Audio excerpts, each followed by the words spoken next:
Om Namo Narayana, welcome back to another day with Ernest the elephant, named after Ernest Shackleton, and Ernest Hemingway. He sits on my couch, has a nice home here.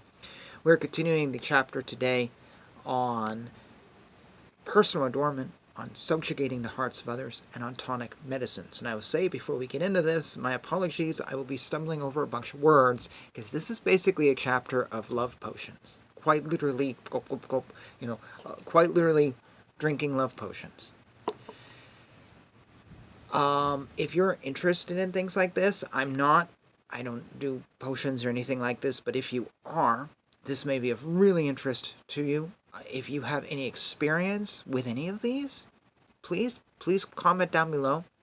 If you have tried them and they've worked or they've failed, let us know. That'd be really interesting to hear. If a man, after anointing his lingam with a mixture of the powders of the white thorn apple, the long pepper, and the black pepper, and honey, engages in sexual union with a woman, he makes her subject to his will.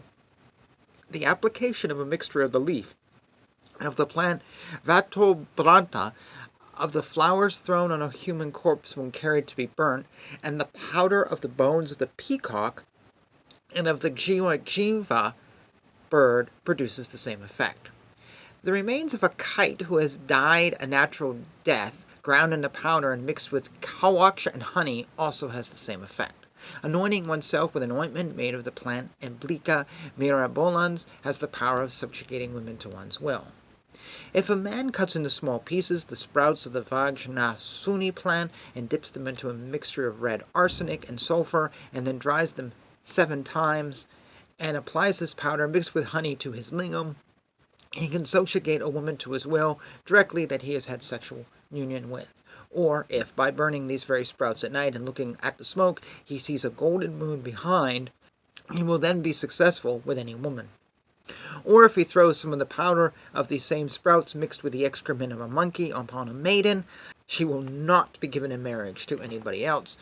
If the pieces of the arris root are dressed with the oil of the mango and placed for 6 months in a hole made in the trunk of the sisu tree, and are then taken out and made up into an ointment and applied to the lingam, this is said to serve as means of subjugating women.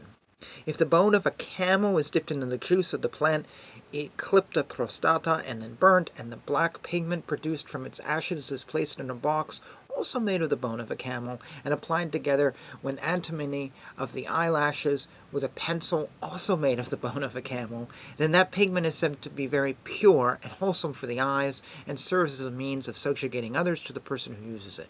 The same effect can be produced by black ointment made of the bones of hawks, vultures, and peacocks. Thus ends the ways of subjugating others to one's own will. Now, the means of increasing sexual vigor are as follows. A man obtains sexual vigor by drinking milk mixed with sugar, the root of the uchata plant, the piper chaba, and licorice. Drinking milk mixed with sugar and having the testicle of a ram or goat boiled in it is also productive of vigor. The drinking of the juice of the Hadesarium gangeticum, the kuli, and the Krishirika plant mixed with milk produces the same effect.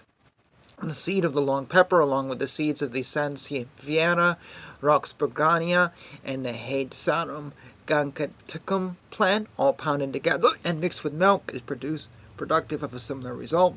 According to ancient authors, if a man pounds the seeds or roots of the Trapa bispinosa, the Casarica, the Tusa jasmine, and the licorice together with the Kirsha capoli, a kind of onion, and puts the powder into a milk mixed with sugar and ghee, and having boiled the whole mixture on a moderate fire, drinks the paste so formed, he will be able to enjoy innumerable women. In the same way, if a man mixes rice with eggs of the sparrow, and having boiled this in milk, adds to it ghee and honey, and drinks as much of it as necessary, this will produce the same effect. If a man takes the outer coverings of sesamum seeds and soaks them with the eggs of sparrows, and then having boiled them in milk mixed with sugar and ghee, along with the fruits of the Trapa bispinosa and the Casarica plant, and adding to it the flour of wheat and beans, and then drinks this composition, he is said to be able to enjoy many women. If ghee, honey, and sugar and licorice in equal quantities the juice of the fennel plant and milk are mixed together, this nectar-like composition is said to be holy and provocative sexual vigor, a preservative life, and sweet to the taste. The drinking of a paste composed of the asparagus racemosus, the svadastra plant, the guduchi plant, the long pepper, and licorice boiled in milk, honey, and ghee in the spring is said to have the same effect as above. Boiling the asparagus racemosus and the svadastra plant along with the pounded fruits of the prema spinosa in water and drinking the same is said to act in the same way. Drinking boiled ghee or clarified butter in the morning during the spring season is said to be beneficial to health and strength and agreeable to the taste. If the powder of the seed of the svadastra plant and the flour of barley are mixed together in equal parts, and a portion of it, as in 2 palas in weight, is eaten every morning on getting up, it has the same effect as the preceding recipe. There are also verses on the subject as follows. The means of producing love and sexual vigor should be learned from the science of medicine, from the Vedas, from those who are learned in the arts of magic, and from confidential relatives. No means should be tried which are doubtful in their effects, which are likely to cause injury to the body, which involve the death of animals, and which brings us in contact with impure things.